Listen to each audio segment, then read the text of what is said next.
Madam Senator, first, congratulations for winning a very important seat at the heart of the capital, Abuja, FCT as they call it. Congratulations. Thank you. All right, so Madam, let me ask you this question. You've tried several times to become the senator to represent the FCT. Several challenges I was told you faced, but talk to me about the peculiar challenges you faced that you overcame to become a senator. Well, I think the primary one I faced to become senator was actually getting on the ballot. My introduction to politics in the FCT was by a woman who was at the time the incumbent senator, Senator Ireti Kingibe. And she was not going to run again and was looking for another woman to support. She looked for me, found me, and gave me her structures, showed me the ropes. And 3 months to election, there I was running when I wasn't even in politics. And that election, I suppose through her guidance, they claimed the government's candidate won, but the difference between us was so minor, less than 100 votes. So, and then I went to court because everybody believed that he didn't win. And the courts ruled that he did not win and asked us to do it again. But the government was determined, not because they had anything against me personally, but they didn't want, the president at the time said he didn't want an opposition senator in the seat of government. And the FCT has only just one senator, not two, not three like the others, just one. So he didn't want. Now, after dragging that seat for a year, they managed to take it away. But I felt that it was just my introduction to politics, and that politics is a journey, it's not a destination. It's a process that we go through. So I continued after that with the politics, going to the grassroots, getting to know the people, everything. And every 4 years, but this time because they had now seen what I could do, every 4 years they would ensure that I did not get a ticket. But I also was determined that every 4 years, there I am. You have to figure out how to stop me. This time around, truthfully, I suppose everything was just aligned because I didn't really want to run anymore. I wanted to do other things. But then I resigned from politics and the party that I was in at the time, which was APC. I was APC leader. I said I was no longer interested in politics. I'm out. So after I resigned and was out, other parties came looking for me, offering me their tickets, about 3 or 4 parties. I evaluated each one, redefined what my goals were for politics, and decided the party that met my goals would accept their ticket, and I accepted that of Labour Party. That's how I became, well, at least a candidate on the ballot for the elections. How have people reacted to your victory? What has been the response? What has been the reaction, even a couple of months after you were declared the winner of the election? Actually, I've gotten a lot of support from people, and I must say that the victory isn't mine alone. I couldn't have done it by myself. I got a lot of people working for me. People manned the polling units. People ensured that it was difficult to rig the elections. Some people were in the polling units overnight. So they took my winning personally. So that, I think, is why I emerged, and that's why the margins between myself and the other contestants was so wide. That's because the people personally were determined that I was going to win, and they all ensured that they voted for me and they protected the votes. So what do you want to do for the people of the FCT? Because some people say residents of FCT are very rich people. They have everything they need. What else would you add in terms of representation in the Senate? That is so not true. A minor percentage of the residents of FCT are rich. Maybe those that live in Maitamana, Socorro, that is it. The rest of FCT have no water. They have no light. They have no schools. They don't have good health facilities. And I'm talking about the majority of the residents of FCT. Now, that gap needs to be bridged. I know that lots of places I went to campaign, there's some places I go to, the people they don't eat before going to bed because there's no water to make the food.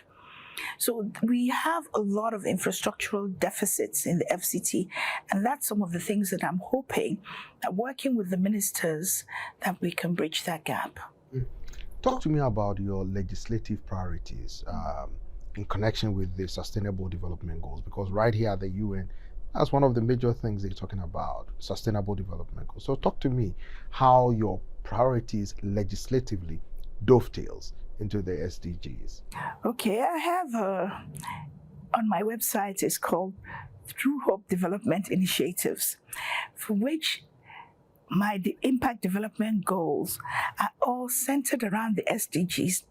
The difference is that I'm taking them to the grassroots. They are ward-based, so they get down to the very bottom. Some of my programs, I have one for zero hunger called I Go Chop with Ireti. There's a thing which means I will go chop with Ireti in Pidgin English means I'm going to dine with Ireti. And I have something called Chop Friday. If Chop Friday is a day, I'm hoping that every Friday, instead of everybody doing their little bit, we can all pool our resources and work with development partners to feed 1,000 people every Friday. So basically we create feeding centers where people know that on Fridays they can go and eat. That's one. I also have a program that I'm calling the volunteer marshals. On the 25th of this month, I think my website will open and the marshals can register volunteers for different aspects of the SDGs, because the only way you can monitor them at the grassroots in each little ward is if you have a certain number of marshals who are actually responsible for that particular goal at the ward. Now, take Orange Aloud. I cannot be at the center and know the women that have been violated, but the marshals at the ward can. They will know those that need the assistance, and then they can bring it to attention and we will know what to do about it. I've also got a healthcare for rural communities, because when you go, you'll see that there's certain places where the women, for me, it's like a 3-hour drive. Can you imagine what happens when a woman is pregnant and she needs to deliver and there's no healthcare, nothing? So I'm trying to, I call it my Assure program, Ireti Cares, Hope for Health. By the way, in Yoruba, my name Ireti means hope. And that's why a lot of my programs have the Through Hope in them. Then, as for my legislative agenda, there are two things. I'm the chairperson for Women Affairs. So I created something I call GRIT, which is Gender Inclusivity and for Development. Now, basically, I'm trying to ensure that in every committee in the Senate, there's a gender aspect. So you are in maritime. How? What have you done for women? Ecology. How? So basically, when I put it all in place, it would be gender mainstreaming to begin with. Secondly, legislating women in governance.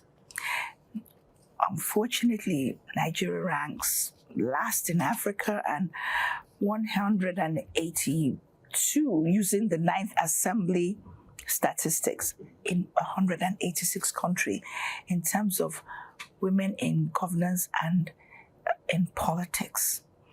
Now, I think the time is right for us to actually legislate 35% women involvement across board in governance and in politics. Does that mean that if the women do not necessarily belong to your party, they will not have that opportunity? Oh, no, they will. It's supposed to be, it's non-partisan. To begin with, I have been a beneficiary of women supporting women regardless of party. I must say I got a lot of support from women regardless of their parties. And there seems to be a new awareness of women actually supporting women. At least in Nigeria, I see that, because it's the only way we're going to effect this change. And I also, now that I'm a senator and also the leader of my party in the FCT, I intend to involve a lot of women in terms of giving them financial assistance, political assistance, whatever is necessary to get women involved in the politics, in order that they can also emerge. There are 62 wards in FCT. Right now, I think maybe we have 1 or 2 female councillors out of the 62, and that's really terrible. So I'm looking at least 40%. Well, in the entire Senate, there are only 3 of you there. That's true. So are you binding together, working together to increase the female population among senators, irrespective of political persuasions? Yes, I mean, the female senators, we each come from a different party. True. One from PDP, one from APC, and one from Labour Party. Right. And yes, we are working together, and what binds us is the fact that we're female and not our parties. So we are hoping that we will make an impact together. All right, before we go, what should the inhabitants or residents of FCT expect from you within the next few years that you have this opportunity to represent them at the heart of the seat of government? Okay, for one thing,